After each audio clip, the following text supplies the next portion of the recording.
रामकृष्ण हरी माऊली श्रींचा पालखी सोहळा गजानन महाराजांची दिंडी आपल्या कळंबमध्ये आलेली आहे आणि आपलं कळंब पूर्ण गजबजायला लागलेलं आहे.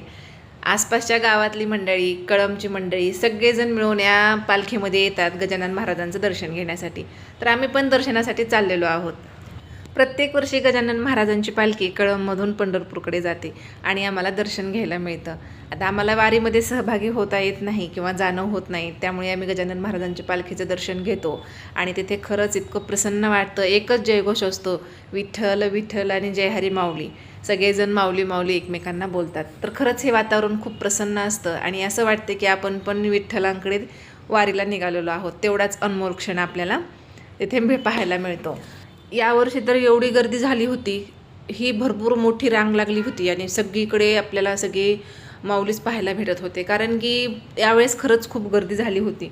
आता हे सोशल मीडियाचाच प्रभाव म्हणावा, कारण की पहिलं काय व्हायचं, जेव्हा कळंबमध्ये पालखी यायची तर आसपासच्या गावातल्या मंडळींना, बऱ्याच जणांना पालखी आलेली माहितीच नसायची. जेव्हा पालखी कळंबमध्ये येऊन जायची तेव्हा त्यांना कळायचं की कळंबला पालखी आली होती.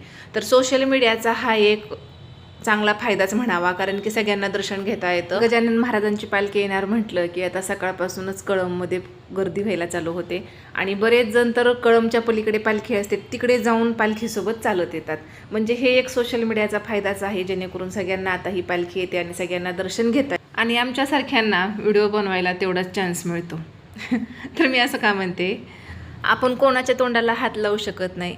ज्याची त्याची विचारसरणी आणि कमी बुद्धीचा अभाव म्हणावा, कारण की आता आज आपण घरात बसून बघा, बऱ्याच गोष्टी आपल्याला या सोशल मीडियामुळे माहिती व्हायला लागलेल्या आहेत. आपण काही पंढरपूर वारीला जाऊ शकलो नाही, पण आपल्याला घरात बसून हे पाहायला मिळालं की जेव्हा दिवे घाटमध्ये विठुरायांच्या मूर्तीवरती इंद्रदेवाने रिंगण केलं तर ते आपल्याला सोशल मीडियामुळेच कळालं आणि आपल्याला तो अनुभव घेता आला, दर्शन घेता आलं. बरोबर की नाही हे नक्की मला कमेंटमध्ये सांगा. मी व्हिडिओ बनवते, सोशल मीडियावर अपलोड करते, तर बरेच जण असं म्हणतात की असं मी कुठे गेले किंवा व्हिडिओ बनवले, तर तुम्ही फक्त व्हिडिओ बनवण्यासाठी आलात, तुम्ही काही देवाच्या पाया पडायला आलेला नाहीत किंवा काही करायला आलेला नाहीत. आता ह्या कमबुद्धीवाल्या लोकांना काय कळणार की आपण आपली श्रद्धा भाव हा मनात असतो, मनातून केलेली असते आणि व्हिडिओ बनवणं हे एक उगा आपल्याला एक छंद म्हणा किंवा ह्या ज्या आठवणी आहेत त्या पुढे चलून कधी पाहायला गेलं तर आपल्याला त्या आठवणी आठवाव्यात आणि त्यातून थोडासा आनंद मिळत असेल तर आनंद घ्यावा. आणि आता हे झालेलं आहे की ज्यातून आपल्याला इन्कम मिळत असेल तर काय हरकत आहे आपण व्हिडिओ बनवला तरी. पण ह्या लोकांना काय कळणार.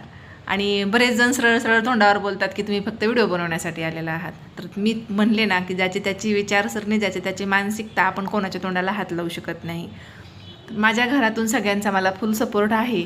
फक्त एवढंच आहे की आपली मर्यादा ओलांडायची नाही, मर्यादेत राहून हे व्हिडिओ बनवायचेत.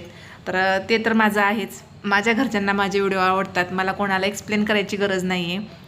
तर मला हे तुम्हाला थोडक्यात सांगायचं होतं.